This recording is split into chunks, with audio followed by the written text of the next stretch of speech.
Beth. And I'm Beth. Welcome to Physics with Beth and Beth. Hello and welcome to Physics with Beth and Beth. I'm Beth. We're in this AP Physics C curriculum, the mechanics portion only, your engineering physics class. We're in Unit 2 of Newton's Laws of Motion. All right, my colleague Beth in the last two videos introduced the integral to you, a definite integral video and then an indefinite integral video.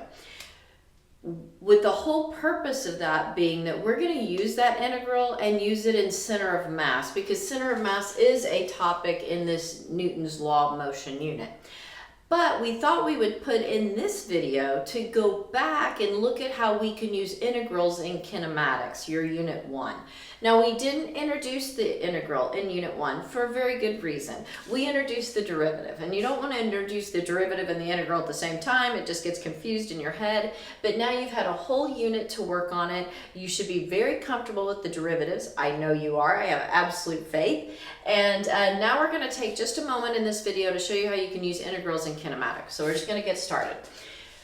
We know, because again, I have faith in you, that if we have a position equation as a function of time, that we can take the first derivative to get velocity, and then we can take the second derivative of that position to get the acceleration. Or you could also say the first derivative velocity with respect to time to get the acceleration. All right, well, as my colleague said, that integrals are often called antiderivatives, meaning that it's the reverse function, or should we say reverse? Backwards. Maybe you could go backwards, maybe is a better saying of it than reverse. So instead of starting with a position equation as a function of time, you're going to start, they could give you an acceleration equation with respect to time, or as a function of time, I should say. And then you, to get velocity, would take the integral of acceleration with respect to time. And then to get position, a position time equation, you would take the integral of velocity with respect to time. So where we started with position as a function of time, a position equation, and then we took the derivative for velocity, then we took the derivative of velocity to get acceleration, we're going to start with acceleration, take the integral with respect to time to get velocity, and then take that velocity with respect to time to get our position. So as you can see, kind of backwards. Instead of going down, we kind of went up with integrals. All right, well, let's just get started on a problem here. We have this object that's moving at 6 meters per second squared, the acceleration. That means it's constant. We don't have a t in there that would indicate it changes at any time. All right, so it's constant, and here's what they tell us about it. It starts at rest, which means our velocity is 0, and at 2 meters. It doesn't start at the 0 meter. It's starting 2 meters down the little meter line here at rest. So it's at rest, it's on the 2 meter line, and then it's going to start from there. They want to know what is a velocity expression, and what's the velocity at 2 seconds, and what is a expression for position, and then they want the position at 3 seconds. All right, so we're just going to get started. We're going to go, oh, I just learned integrals, and I learned that you can take the integral of acceleration to get velocity. So my velocity is going to equal that integral of my acceleration with respect to time. So I'm just going to take 6 and put in here with respect to time. If I get that integral, I'm going to get a velocity expression as a function of time. Okay, well this, you need to know that this is saying like 6t to the 0. All right, because t to the 0 is just 1. So that's saying 6t to the 0 with respect to time. That's what that looks like. Okay, now remember, one of our rules, really the only integral rule we're doing right now, is that if you have x, you would do n plus 1. So whatever your exponent is, you add 1, and then you divide by the new exponent.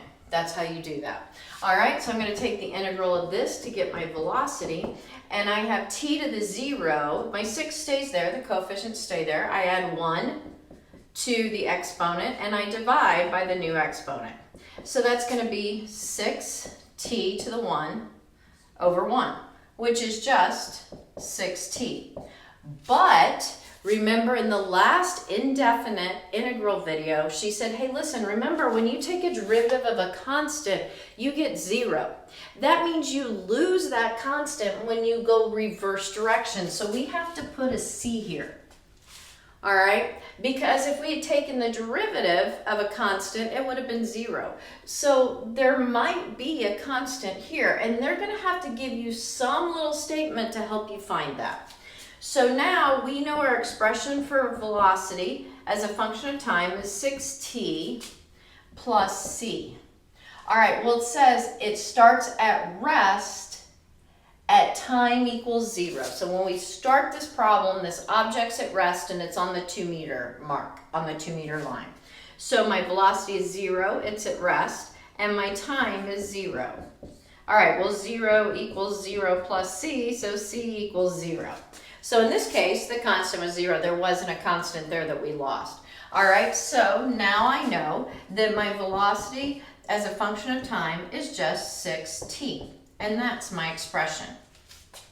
Now, if they had said that this starts at 2 meters per second, then you would have had to put a 2. Let's just say that it didn't start at rest. Let's say that it started at 2 meters per second at our time 0. Well, then you would put 2 in here, and look at this, c is going to equal 2. All right, if they'd said that. But I said it started at rest. So they're going to have to give you some information to figure out what that constant is. In this case, it just became 0. All right, now it says, hey, we did that, check. Find velocity at 2 seconds, just put in 2 here. So velocity is equal to 6 times 2, which is 12 meters per second. And that's how we do that. All right, that's how we take the integral of acceleration with respect to time to get our velocity. Now they say they want an expression for position as a function of time. All right, well, we know that if we take the integral of velocity with respect to time, we're going to get position. So if we take the integral of velocity with respect to time, we get position. Well, here we go. So we're going to take this. My v was right here. I'm going to this expression. All right, so I have x, my position as a function of time, is equal to 6t with respect to time. Now, all right, here we go. I have t to the 1 power. So remember, we're going to add 1 exponent and divide by the new exponent. Okay? And then there's going to always be this c that we don't know what it is yet. So that's going to be 6t to the 2nd power over 2. Now we've got to figure out what is c again. Because again, when you take the derivative of a constant, you get 0. So when we go back the other direction, it's missing. Okay, it's that part that's missing. Like what's on the, where did it start? All right, on that axis. So here we go. We have 6t squared over 2. Well, that's just 3t squared, right? So I'm going to do 3t squared plus c. All right, well, it says, hey, it started at the 2 meter spot at time 0. So I'm going to put, so it ends up at 2 meters when time is 0. All right, well, look at this. That's all 0, so 2 is what your constant is. So now I have an expression for my position as a function of time. It's 3t squared. It is 3t squared because we have 3t squared, so we're looking at this one right here. And I now know my c is 2 plus 2. So that is my expression for my position as a function of time equation. Now it says, hey, I want you to find position at 3 seconds. All right, you just put in 3 for time, because the beauty and the power of integrals and derivatives now is you can find an exact position at any given time. Very cool. All right, you can find a velocity at any given time. So very cool, very powerful, these integrals and derivatives. So love them. All right, and we're going to put in, for t, we're going to put in 3. It's going to be 3, and then we have 3 squared, because they asked for position at 3 seconds. So 3 squared is 9, 9 times 3 is 27, 27 plus 2 is 29, so we end up with 29 meters.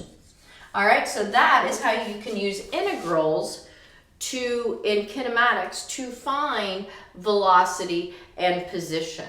And you can use derivatives to take from the position to find velocity and acceleration, and in integrals, you can if you're given acceleration, you can find velocity and position. All right, perfect. Now, however, I did get a little sloppy on this from time final to time not here.